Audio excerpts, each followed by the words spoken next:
Good morning, ladies and gentlemen. My name is Subramaniam Maslamani. I am a Tamil. Today my topic is responsibility, legality, accountability before reconciliation in Sri Lanka. Since Mahinda Rajapaksa calls UN panel report as Darusman report, we call Sri Lankan government as Rajapaksa government. It's not a Sri Lankan government, right? What is good for the geese is good for the gander. Mahinda is a fair-minded man. He will understand. The irreversible and irretrievable nature of life demands that any person who knowingly take away another man's life be sentenced to the same fate. Therefore, to reconcile, we had to find out who was responsible for what. Responsibility, legality, accountability, repentance must precede reconciliation. Those who are found guilty of murders cannot be part of the reconciliation process, even after they serve the sentence. The best they are offered is forgiveness. The right to life is an unbargainable and inalienable right of every living being. Therefore, we have recognized our uniqueness and have developed moral codes to live by. When anyone does any harm to that human life, we call it a crime. When that crime ends up in the loss of life, we call it a murder. When such a crime is premeditated and carries a motive, it becomes a premeditated murder or crime. The punishment for such a crime is exactly equivalent to the life taken. That is life sentence. When such a crime is directed against a group of people, it's called crime against humanity. And when such a crime is directed against an identifiable racial or ethnic group, it's a genocide. Therefore, what happened in Sri Lanka to the Tamils amount to both crime against humanity and genocide.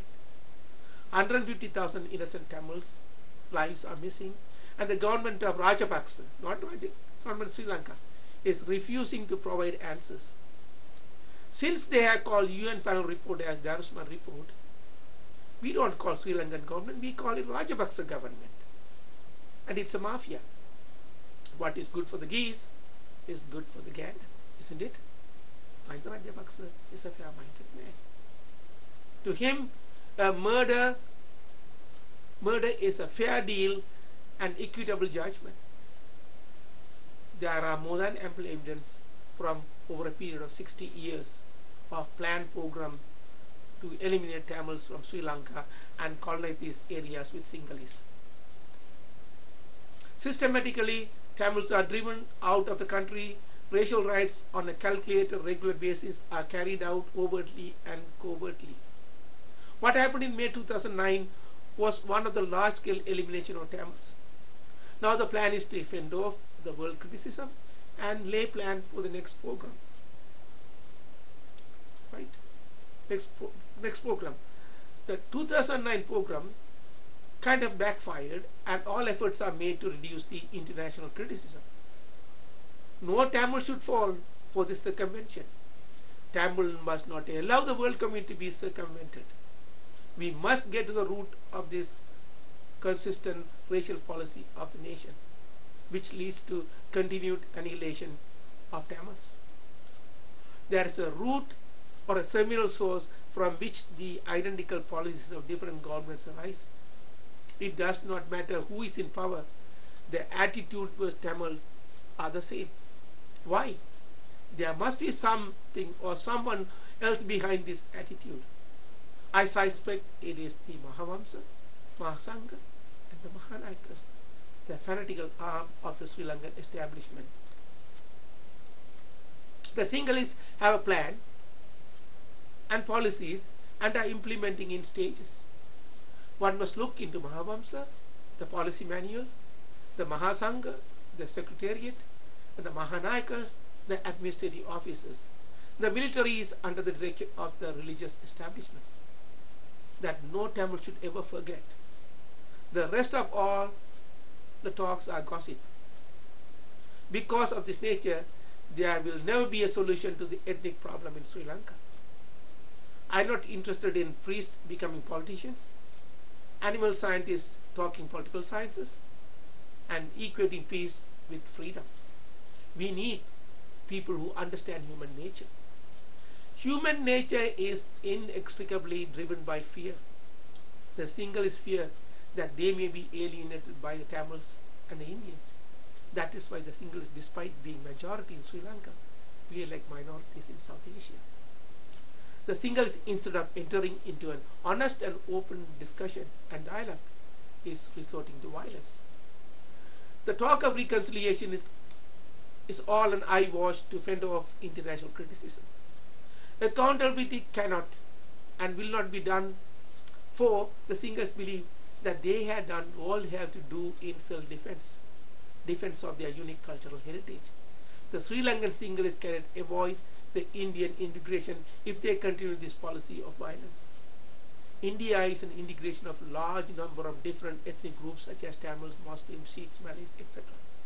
This integration is inevitable at this current mindset. If the Sinhalese want to maintain their uniqueness, they must enter into peaceful negotiated settlement than applying violence and force. The best times for the Sinhalese are over. The Tamils have a huge diaspora that is not easily fooled. Sinhalese say they want to reconcile. That's all sweet talk. If they are truly interested in reconciliation, that could have been done without any war or before the war. In the name of fighting the LTTE, they made it into a program of elimination. Innocent Tamil civilians and surrendered LTTE were indiscriminately slaughtered. There is more than ample evidences. There are deep-seated animosity between the two ethnic groups, and to talk of reconciliation is wasteful manipulation of popular opinion with the intent of making fool out of all. Reconciliation is only possible when the offense happened by accident or by lack of knowledge and it was not premeditated. Therefore, reconciliation is out of question unless the victim makes public apology with retribution and compensations. But the prime culprit must be identified, apprehended, and sentenced. In this program, genocide and Holocaust, Mahinda Rajapaksa, Gotabaya Rajapaksa, and their close associates are without any doubt the prime suspects. That makes reconciliation dubious, doubtful, and difficult. It is a known fact that Mahinda Rajapaksa is a prime suspect, and all efforts are directed in holding him before the International Tribunal. Mahinda Rajapaksa and Gotabaya Rajapaksa and the whole cancer must be removed. Sri Lankan people's racist and fanatical mindset change to hope, faith, love, human rights, and social responsibility, and above all, respect and dignity for all must be inculcated in their minds. When the whole world has a responsible out of humanity and human rights, why only this tiny nation thinks and behaves otherwise? Something is fundamentally wrong in the constitution of the mind. It's our duty as a diaspora to harness the power of the international community to impose a different standard in Sri Lanka. Overwhelming evidence is available to bring Rajapaksa and others before a criminal tribunal and find them guilty. They have to be brought before a forum where they will testify under oath and someone will lead the evidence. The idea of media releases and proxy talking are all dinner table talk. They are designed to pollute the minds of the people. If they are of impeccable character and record, come before a fair tribunal and let's talk at each other instead of talking through third and fourth parties. Stop your nonsense. A little dose of discipline with plenty of praise and motivation is an excellent management style. It is irony that Rajapaksa has gone into hiding and let the Lydians do the talking. Lydian is a person who sells his women to make a living. A man with a decent woman at home will never deviate his tongue. It is our view that at least there are three reasons for accountability before reconciliation. Number one, we are exposed to the extent to which Rajapaksa was responsible for the 2009 program. genocide and Holocaust. Number 2, to exclude Rajapaksa and others if found guilty from the reconciliation process. Number 3, to bring to light that the very people who talk about reconciliations are the same people who masterminded this mass-scale violation of human rights and right to life. Mahinda Rajapaksa must appear before an impartial forum and answer several questions. There's no point talking to appointees and proxies. Let's have direct talk. The questions he may be asked are: did you or did you not order killing of any of your family members, friends, foes, unknown people since the year 1970? Why 1970? Because there is rumor floating that someone close to him was murdered in 1970. That will be a good starting point. Number 2, if you did not order any of the killing, who gave the orders? Number 3, this is an important one. If you have no connection whatsoever to the murders, why did not, as the President of the nation, take any special interest in solving these murders? Number 4, if you know who killed Rajiv Gandhi, Premadasa, Gadir Ramar, etc., how comes you don't know any of the people who killed Lasantha, Vikramatunga and 21 other million people? Funny, isn't it? You know that the LTT killed the first group, but you don't know who killed the second group. Mr. Rajapaksa, you ordered these people killed, right? That's what the world thinks. That will be proved, but you seem not very keen in going before an impartial tribunal.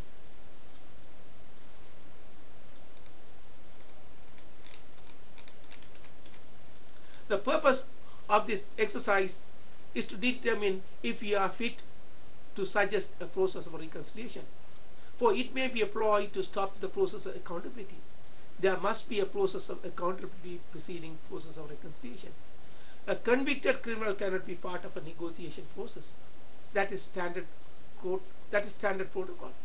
It is the responsibility of the civil society to morally and judicially handle this issue, for the very existence of society depends on the right dispense of law and as a respect to fellow human beings.